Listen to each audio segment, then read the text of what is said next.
Twelfth pass हुआ तो मैं पहली बार मैंने सोचा कि चलो यार, मेरे दोस्त यार जो जा रहे थे कि कोई कह रहा था मैं मेडिकल की प्रिपरेशन करूंगा, कोई कह रहा था मैं इंजीनियरिंग की प्रिपरेशन करूंगा, तो उनके साथ मैं भी साइकिल में चला गया। उन्होंने कहा यार, जब तुम जेई को अच्छा पढ़ा लेते हो और तुम्हारा मन भी लगता है और बच्चे तुमसे कनेक्ट भी हो पाते हैं, तुम उनमें खो भी जाते हो, तो कोटा क्यों नहीं चले जाते हो। अब यार, वो लड़का जिसने कानपुर से कभी बाहर ना गया हो, वो लड़का कभी जिसने ट्रेन में बैठा ही नहीं, वो पहली बार कोटा जा रहा था। कहानी में बहुत बड़ा मोड़ आया। मतलब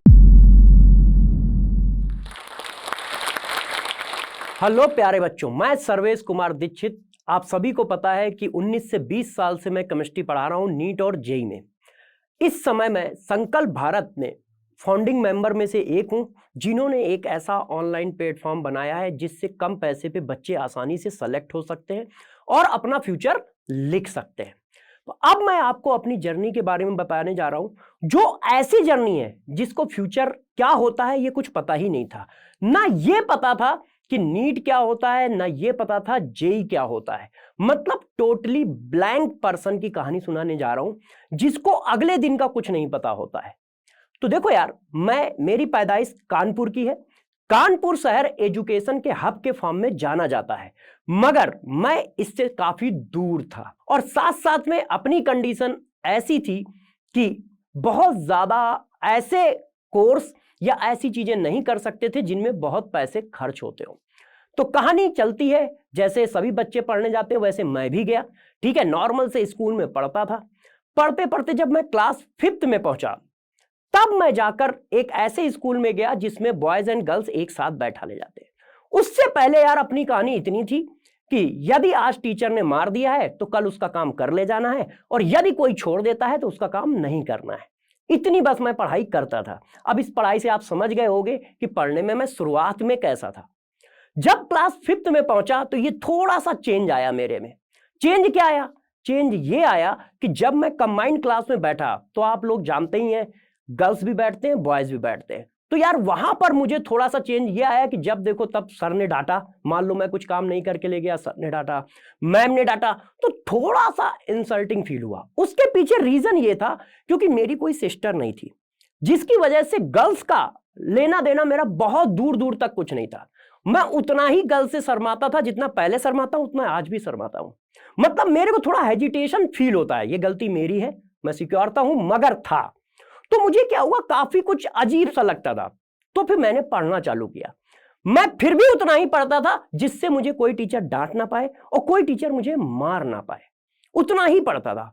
आगे क्यों नहीं पढ़ता था? क्योंकि मुझे कोई बताने वाला नहीं था कि यार, ज्यादा पढ़ो इंजीनियर बनोगे, और ज्यादा पढ़ो डॉक्टर बनोगे, या क्या बनोगे। थोड़ा बहुत मैं जो जानता था, बस इतना जानता था कि हाँ यार, थोड़ा सा ज्यादा पढ़ लेंगे तो हो सकता है बैंक में क्लर्क बन जाए, रेलवे में कुछ हो जाए, या थोड़ा बहुत यूपीएससी के बारे में। इससे ज्यादा कुछ नहीं जानता था और ना कोई किसी तरह का गाइडेंस था।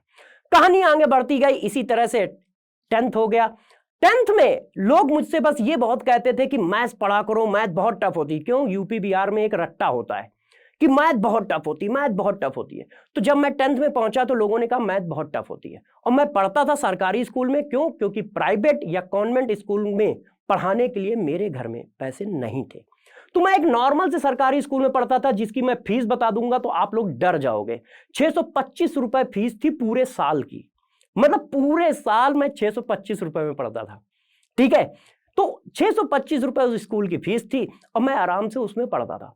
मैथ्स का बहुत प्रेशर था कि नहीं, मैथ्स में अच्छे नंबर आने चाहिए, मैथ्स में अच्छे नंबर आने चाहिए। तो मैंने मैथ्स को ध्यान दिया और 10th में मेरे मैथ्स में 100 में से 100 नंबर आए। बाकी सब्जेक्ट में 100 में से 100 नहीं आए। क्यों? क्योंकि उन्होंने ये कहा था मैथ्स बहुत टफ है, मैथ अच्छी होनी चाहिए। तो मैंने कहा ठीक है यार, मैं कर लेता हूं। तो जिस चीज का प्रेशर मिलता था या जिस चीज के बारे में बताया जाता था, मैं बस उतना ही करता था, उससे ज्यादा कुछ नहीं करता था। कहानी आगे बढ़ी। 10th हुआ, फिर मेरा 12th हुआ। 12th के बाद कहानी में बहुत बड़ा मोड़ आया। मतलब मेरी जिंदगी में बहुत बड़ा मोड़ आया। उसका रीजन था, जब मैं 12th पास हुआ तो मैं पहली बार मैंने सोचा कि चलो यार, मेरे दोस्त यार जो जा रहे थे कि कोई कह रहा था मैं मेडिकल की प्रिपरेशन करूंगा, कोई कह रहा था मैं इंजीनियरिंग की प्रिपरेशन करूंगा, तो उनके साथ मैं भी साइकिल में चला गया। कोचिंग मंडी जो काकादेव की है, वो मेरे घर से 8 से 12 किलोमीटर के आसपास थी। तो मैं साइकिल से अपने दोस्तों के साथ गया, क्योंकि इससे ज्यादा हम लोग कुछ ले नहीं सकते थे।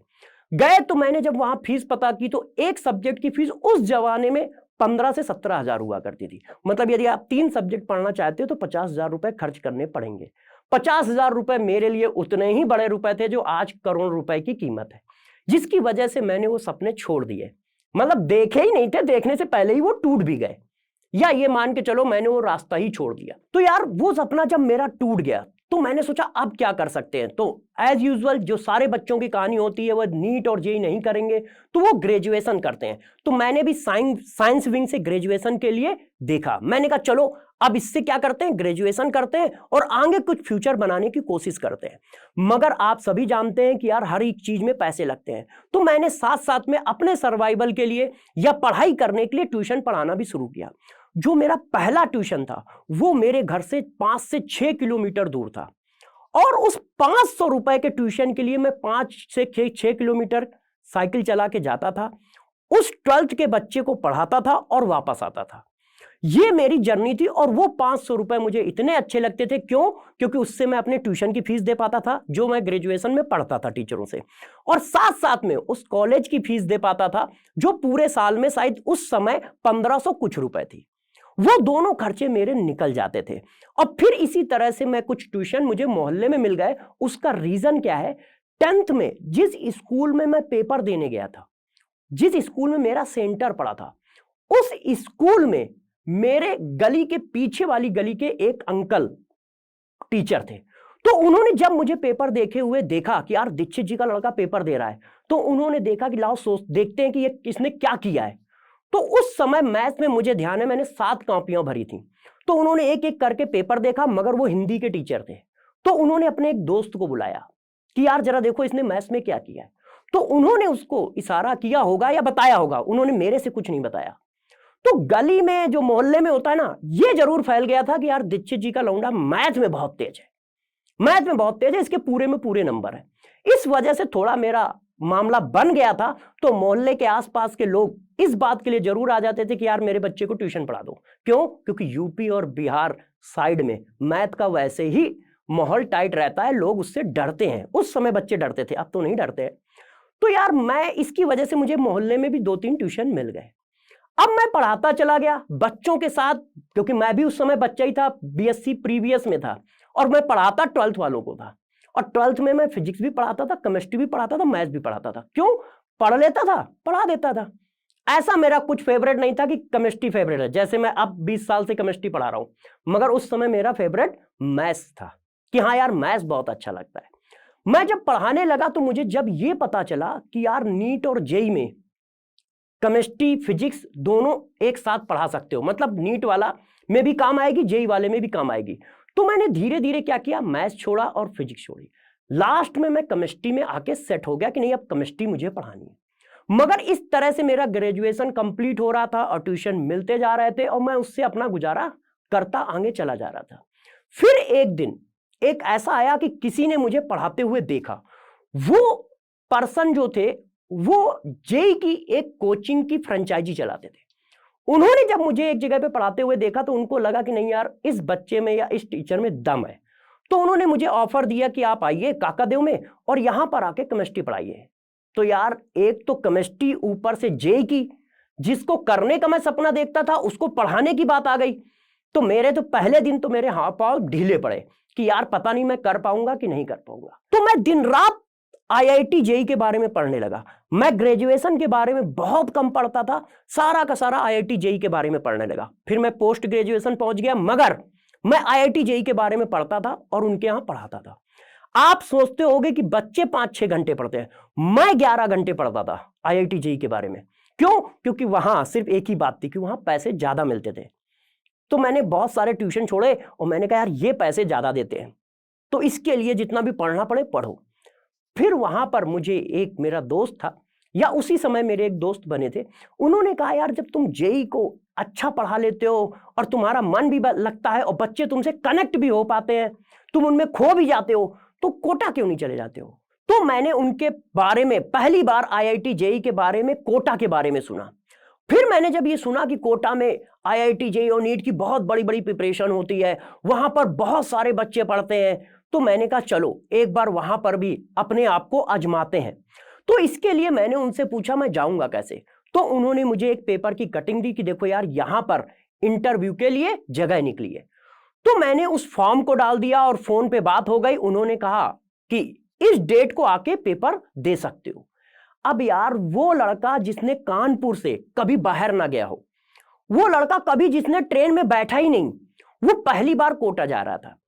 तो मैंने आपको बताया कि गाइडेंस की थोड़ी सी कमी थी इसमें। ऐसा नहीं कि कोई परिवार की कमी है कि वो गाइडेंस नहीं प्रोवाइड कर पाए, मगर कभी कभी ऐसे एटमॉस्फेयर होते हैं तो उनको आप क्या करोगे। तो मैं पहली बार जब ट्रेन में गया तो मैं रेलवे स्टेशन गया, मैंने एक टिकट खरीदी। और टिकट खरीदी तो मैंने, जैसे आप लोग पढ़ते हो ना, तो मैंने पढ़ा सीट नंबर 27। मैं जाके सीट नंबर 27 पर बैठ गया क्योंकि रात की ट्रेन थी, देहरादून एक्सप्रेस, शायद देहरादून एक्सप्रेस थी। मैं जाके, वही 11 बजे के आसपास की ट्रेन थी, मैं जाके उस सीट पर लेट गया। और आप अब मान लो कि वो सीट मेरी नहीं थी, मुझे नहीं पता था। जब मैं सुबह 4-5 बजे या उस 6 बजे के आसपास लोगों ने मुझे जगाया जिनकी सीट थी कि यार तुम मेरी सीट पे लेटे हो। तो मैंने कहा यार मेरी सीट है, देखो यार टिकट 27 नंबर है। तो उन्होंने कहा भैया बर्थ नाम की भी एक चीज होती है, आपकी सीट 27 है मगर बर्थ अलग है। तो इतने बाद मैं डरता डरता फिर अपनी बर्थ में गया, फिर सो गया और फिर मैं कोटा पहुंचा। किसी तरह से वहां चीजों को मैनेज करता हुआ उस सेंटर गया, मैंने पेपर दिए। पेपर देने के बाद मैं कानपुर चला आया। जब मैं वापस कानपुर आ गया फिर मैं पढ़ाने लगा। तो 3-4 दिन बाद मेरे पास कॉल आता है कि सर आप सेलेक्टेड हो, आप आ सकते हो। वो क्षण ऐसा था जो मैं कानपुर से पहली बार निकला था। तो पहली बार निकला था तो मैं डर तो रहा ही था कि यार इस चीज को मैं मैनेज कैसे करूंगा। जो बच्चा हमेशा घर में अपने माँ बाप के और भाई के सायों में रहता हो, तो वो अकेला वहां जाके कैसे क्या करेगा। तो मैंने कहा ठीक है, चैलेंज है, उठाते हैं, चलते हैं। तो मैं जब पहली बार वहां गया तो मैं सिर्फ एक दिन रुक पाया, और एक दिन रुका तो मेरा मन नहीं लगा। मैं अपने आप को मतलब रोक नहीं पाया, जिसको होम सिकनेस कहते हैं ना, उसका मैं शिकार हो गया। मैंने जो ट्रेन मुझे मिली, जैसी भी मिली, जर्नल बोगी मिली, मैं बैठ के किसी तरह से आ गया कानपुर वापस। फिर मेरे घर वालों ने मुझे समझाया कि यार ये जिंदगी है, ये फ्यूचर है, ये ऐसे ही चलता है, इसके लिए तुम्हें लड़ना भी पड़ेगा और इन चीजों से बाहर निकलना भी पड़ेगा। तो फिर मैं वापस ट्रेन पकड़कर वापस कोटा गया और वहां पर मैंने 3-4 महीने खूब मेहनत की और 3-4 महीने के बाद मुझे पहली क्लास पढ़ाने को मिली। 3-4 महीने के बाद। अब उस समय मैं इतना डिलेमा में था, क्योंकि ट्यूशन भी मैं छोड़ चुका था, जिस कोचिंग में मैं पढ़ाता था पार्ट टाइम वो भी छोड़ चुका था। इसका मतलब जो भी अर्निंग के प्रोसेस पुराने थे वो सब जीरो हो चुके थे। अब हमें यहां पे करना था। मैंने जैसा बताया कि मेरा एक ही काम है, प्रोसेस पे ध्यान देना। तो मैंने प्रोसेस पे ध्यान दिया कि नहीं, एनी हाउ आप पहले रीड करो कि बच्चे क्या चाहते हैं, किस तरह से पढ़ना चाहते हैं यहाँ के बच्चे। उसको मैंने देखा और धीरे धीरे मैं अपने काम पे लग गया, लगातार पढ़ाता चला गया, बच्चों के प्यार मिलते चले गए और साल के साल निकलते चले गए। और धीरे धीरे धीरे धीरे मैंने कोटा पढ़ाया। फिर कोटा पढ़ाने के बाद मैं दिल्ली भी आ गया और दिल्ली भी पढ़ाया। और दिल्ली आने का रोचक कहानी कुछ ऐसी है कि वो होम सिकनेस से रिलेटेड है। 3-4 साल पढ़ाने के बाद मुझे कुछ बड़ी छुट्टी चाहिए थी और उन लोगों ने छुट्टी देने के लिए कहा कि यार इतनी ज्यादा छुट्टी की क्या जरूरत है। तो मैंने उसी समय कोटा को छोड़ दिया और मेरा एक फ्रेंड दिल्ली में था, उसने कहा यार तुम आ जाओ, ऐसी कोई दिक्कत की बात नहीं है। तो मैं अपने फ्रेंड के पास दिल्ली आ गया और दिल्ली की टॉप कोचिंग में पढ़ाने लगा, पूरी ताकत के साथ, तन्मयता के साथ। जिंदगी चलती गई, हम आगे बढ़ते चले गए, बच्चों का प्यार मिलता गया, नीट और जेई में बच्चों के सिलेक्शन होते गए और हम आगे चलते चले गए। सब कुछ बहुत नॉर्मल सा चल रहा था। मगर इसी बीच में 2019 का सन आया और आप सभी लोग जानते हैं कि 2019 में हुआ क्या है, कोविड आ गया। जब कोविड आया तो लोगों को भी नहीं समझ में आया कि क्या हो रहा है, मुझे भी नहीं समझ में आया कि क्या हो रहा है। हम और बच्चे दोनों लोग एक दूसरे से डिस्कनेक्ट हो गए। बच्चे कोचिंग नहीं आ रहे थे, हम लोग बच्चों को पढ़ा नहीं पा रहे थे। तो कुछ दिन तो बहुत ही खराब निकल रहे थे। तभी हमें भी महसूस हो रहा था कि यार बच्चों को पढ़ाई नहीं हो पा रही है।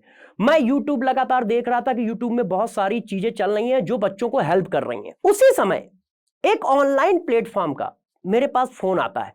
आप इस समय उसको बहुत बड़े इंस्टीट्यूट के नाम में जानते हैं, मगर उस समय वो सिर्फ 2 कमरे में चलता था। तो पहले राउंड में मैं भी कन्विंस नहीं था कि यार इनको ज्वाइन करना चाहिए कि नहीं करना चाहिए। मगर जब मेरी उनके फाउंडर से बात हुई तो मुझे लगा, क्योंकि उनकी सोच बहुत अच्छी थी और वो लगातार बच्चों को फ्री कंटेंट दे भी रहे थे और उनका आइडिया बहुत अच्छा था क्योंकि कोविड के समय में बच्चों की हेल्प कर रहे थे, पहले से भी कर रहे थे, मगर कोविड में आप सभी जानते हैं कि बच्चे, मैक्सिमम बच्चों का सहारा यूट्यूब ही था। तो यार वो आइडिया मुझे भी बहुत अच्छा लगा कि हाँ, हम लोग भी इनके साथ मिलकर ऐसा कर सकते हैं। और फिर एक तरह से हम सभी लोगों ने उस चीज को आगे बढ़ाया, बच्चों की हेल्प करते समय गए, वहां पर फ्री कंटेंट यूट्यूब पर बहुत ज्यादा पढ़ाया जाता था, साथ में हम लोग बैच में भी पढ़ाने लगे। क्यों? क्योंकि आप लोग भी जानते हैं कि यार हर टाइप का बच्चा होता है, तो हर टाइप के बच्चे के लिए अलग अलग टाइप का कंटेंट जाता है, 11th का, 12th का, ड्रॉपर का। इसलिए हम लोगों को वहां पर फिर बैच भी बनाने पड़े और बैच भी बने और बच्चों ने वहां पर खूब मेहनत की, टीचरों ने भी खूब मेहनत की। तो 2 कमरे से जो ऑनलाइन प्लेटफॉर्म निकला था वो आगे बढ़ता गया, बढ़ता गया, बढ़ता गया। ऑफलाइन सेंटर स्टेबलाइज हो चुके थे, कंपनी यूनिकॉर्न बन चुकी थी, इसी चीज को हम लोग आगे बढ़ाते चले जा रहे थे। मगर अब क्या था कि दूरियां इसलिए बढ़ रही थी क्योंकि इतने ज्यादा काम हो गए थे, प्लानिंग में कभी हम लोग साथ बैठ पाते थे, कभी साथ नहीं बैठ पाते थे। सभी लोगों का उद्देश्य सही था, सभी लोगों का एम सही था, सभी लोग मेहनत कर रहे थे, मगर कुछ छोटे मोटे कंफ्यूजन आए। वो सही भी हो सकते हैं, गलत भी हो सकते हैं, हम में से किसी को वो पता नहीं है कि कितने सही थे, कितने गलत थे। उसी प्लेटफॉर्म में मेरे साथ तरुण सर भी पढ़ाते थे, एमडी सर भी पढ़ाते थे और भी मेरे दोस्त पढ़ाते थे। मगर हम लोगों को लगा कि नहीं यार, हम लोग इस तरह भी बच्चों की मदद कर सकते हैं। तो हम लोगों ने एक नया प्लेटफॉर्म चालू करने का सोचा, जिसका नाम हम लोगों ने संकल्प भारत रखा। अब जब शुरुआत किसी चीज की होती है तो मैंने आपको शुरुआत में ही बताया था कि मैं इस बात पे हमेशा फोकस करता हूं कि जो काम आपने लिया है उसका प्रोसेस हमेशा स्ट्रांग होना चाहिए और निगेटिव थॉट कभी नहीं आना चाहिए। तो वही संकल्प भारत में भी था। हम में से किसी के पास कोई निगेटिव थॉट नहीं था, बस एक ही बात थी कि यार बच्चों को पढ़ाना है और उस लेवल पे ले जाके पढ़ाना है कि कोई भी बच्चा जिसके पास एक भी पैसा ना हो, मगर वो नीट जेई एग्जाम देने में मेरी तरह न डरे या मेरी तरह गेट से वापस ना आ जाए कि वो प्रिपरेशन नहीं कर सकता है। उस एम को हम सभी लोगों ने समझा और उस एम के साथ संकल्प भारत चालू किया। जब संकल्प भारत चालू किया तो आप जानते ही हैं कि ऐसा कुछ हम लोगों के पास ज्यादा नहीं था। जो चीजें लोगों से मिल सकती थी या जिनसे भी हम सपोर्ट ले सकते थे, हम लोगों ने सपोर्ट लिया और उसको आगे बढ़ाया। कारवां चलता रहा, वहां पर भी बच्चों का बहुत प्यार मिला, छोटी मोटी चीजें हुई जो आप सभी लोग जानते हैं, मगर वो बड़े काम को कुर्बानी मांगती ही है। जब आप कोई बहुत बड़ा काम करते हैं तो ऐसा होता ही है, कुछ कंफ्यूजन आता है तो 10 तरह की चीजें होती हैं। तो उसी तरह की चीजें थी, मगर वो काफी हार्ड कर रही थी, मगर बच्चों का प्यार था, फैमिली का सपोर्ट था, जिसकी वजह से उस चीज से भी उभर कर हम लोग आए और यूट्यूब पे लगातार क्लासें ली, बैचों में भी क्लासें ली और अब संकल्प परिवार इतना बड़ा हो चुका है कि उसमें 115 लोग काम करते हैं। कम से कम हमारे पास 17 टीचर हैं और 20 टीचर ऐसे हैं जो कंटेंट बनाते हैं। तो संकल्प परिवार में इस समय 3 चैनल चलते हैं। एक चैनल में 7 लाख के आसपास सब्सक्राइबर हैं, एक चैनल में 3.5 लाख के आसपास सब्सक्राइबर हैं, एक चैनल में 1.25 लाख सब्सक्राइबर हैं। और ये सब बच्चों का प्यार है जो बच्चों ने दिया है और हमारी भी कोशिश रहती है कि हम उसको किसी ना किसी फॉर्म में रिटर्न जरूर करें। क्यों? क्योंकि मुझे वो अपना पहला दिन याद है, जिस दिन मैं सिर्फ पैसे की वजह से नीट या जेई की किसी की कोचिंग नहीं ज्वाइन कर पाया था। क्यों नहीं ज्वाइन कर पाया था? क्योंकि पैसे नहीं थे। तो मैं बस इतना चाहता हूं कि यार कोई भी बच्चा पैसे की वजह से नीट जेई की कोचिंग ना छोड़े। हाँ, वो नहीं कर पा रहा है वो बात एक अलग है, मगर पैसे की वजह से उसका फ्यूचर ना रुके। इसी एम के साथ आज भी मैं आगे चल रहा हूं। हाँ, हो सकता है कुछ गलतियां इंसानों से होती हैं तो मेरे से भी हुई होंगी, जिसकी वजह से किसी को हर्ट भी हुआ होगा, मगर आप हमेशा ध्यान रखो, जो मेरा मानना है वो मैं आपको साफ साफ बता सकता हूं। वो इतना सा है कि आप हमेशा अपनी ईमानदारी से काम करो, निगेटिव थॉट कभी मत रखो और पूरी फोकस इस बात पे करो कि आपका प्रोसेस अच्छा हो। मतलब आप मेहनत करते जाओ अच्छे प्लान के साथ, सक्सेस जरूर मिलेगी। हो सकता है जिस सक्सेस की मेहनत कर रहे हो उतनी बड़ी सक्सेस ना मिले हो, मगर उसके आसपास की सक्सेस जरूर मिलेगी। इसका रीजन है हार्ड वर्क करने वालों की कभी हार नहीं होती है।